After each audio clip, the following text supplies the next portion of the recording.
Well, perhaps the big name in is Lauren James, the Chelsea forward. She's been struggling with injury over recent months. She wasn't able to play a part in the end of Chelsea's treble-winning season after picking up a hamstring injury in April, but James is in the squad. And just to let you know, this is St George's Park, this is the England base, and we're going to hear very shortly from Sarina Wiegman. She's the England manager, and she's trying to lead the Lionesses to yet another final, a third consecutive final. Of course, this is all about defending the Euros crown, won in 2022, heading out to Switzerland in a month. And to give you a wider sense of the squad, we've got Leah Williamson, who is in as captain, as we expect.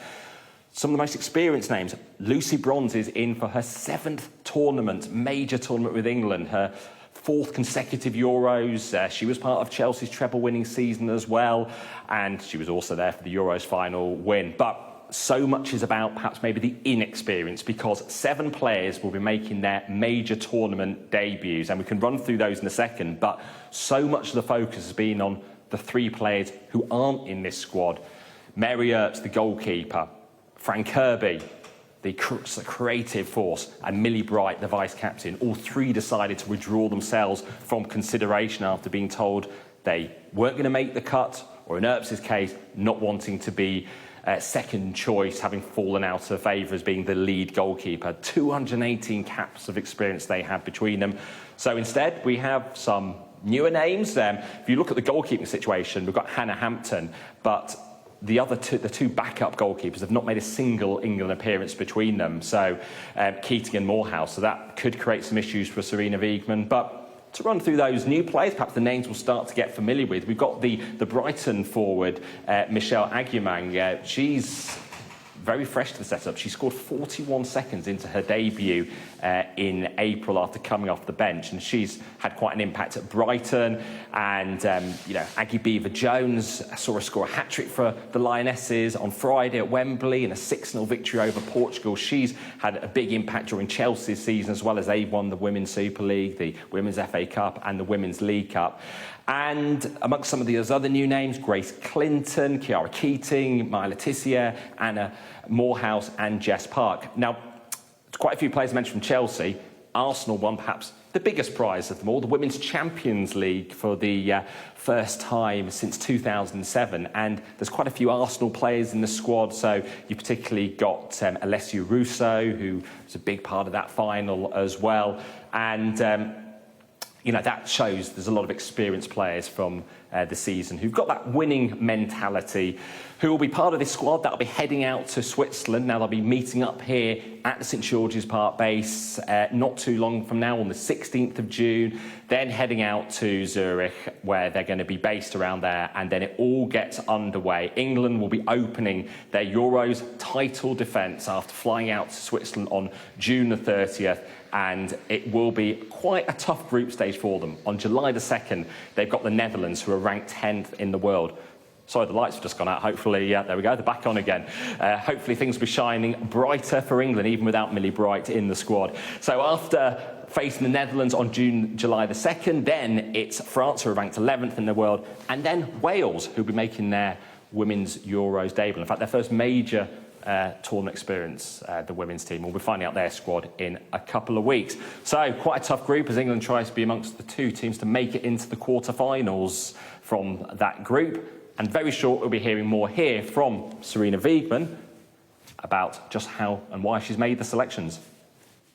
Rob, you light up any room, so don't worry about that. On the subject of Sarina Wiegman, I mean, she, was seen as talismanic, wasn't she, back in 2022? Such enormous success. The fact that we've lost these 3 really recognisable names, are people starting to question her leadership?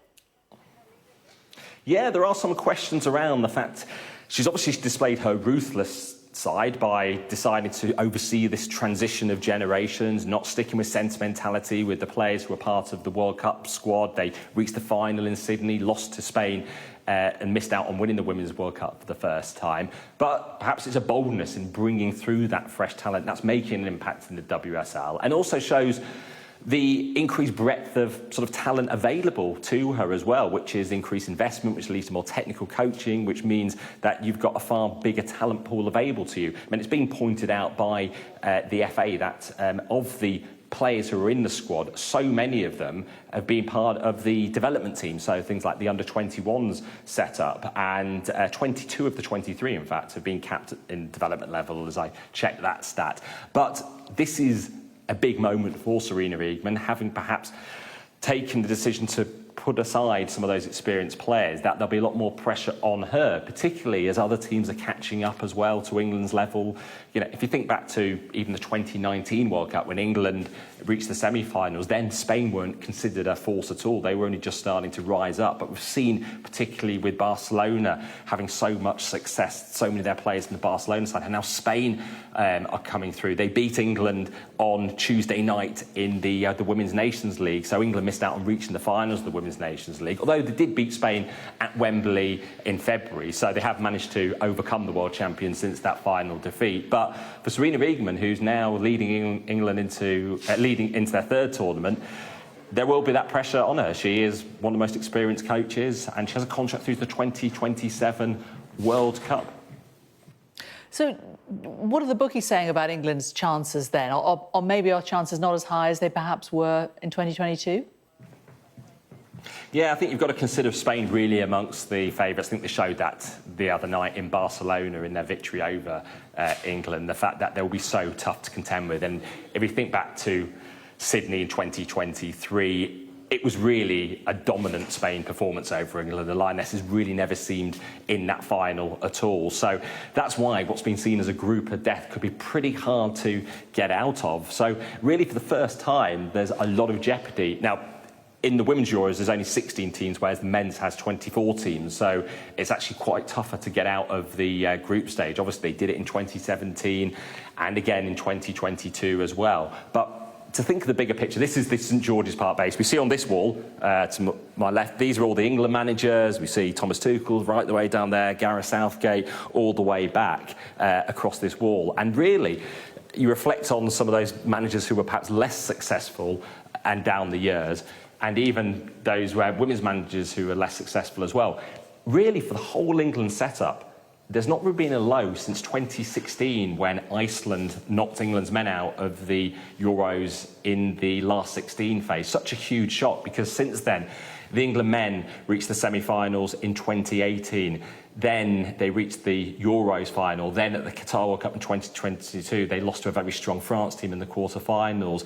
Then they reached the finals and lost to Spain at the men's Euros last year. For the women's team, they've been reaching semi-finals or finals since 2015 now. So it has really been a sustained period of dominance from all England teams. England's men also winning the Euros title. So perhaps now this is the moment of truth. And if they do come through this group and reach the final, it would really vindicate Sarina Wiegman's decision, and all the investment in places like here at the St George's Park base, where all the England teams come to train, and this is where all the technical expertise is passed between the different teams as well, and they try to sort of hone this winning mentality.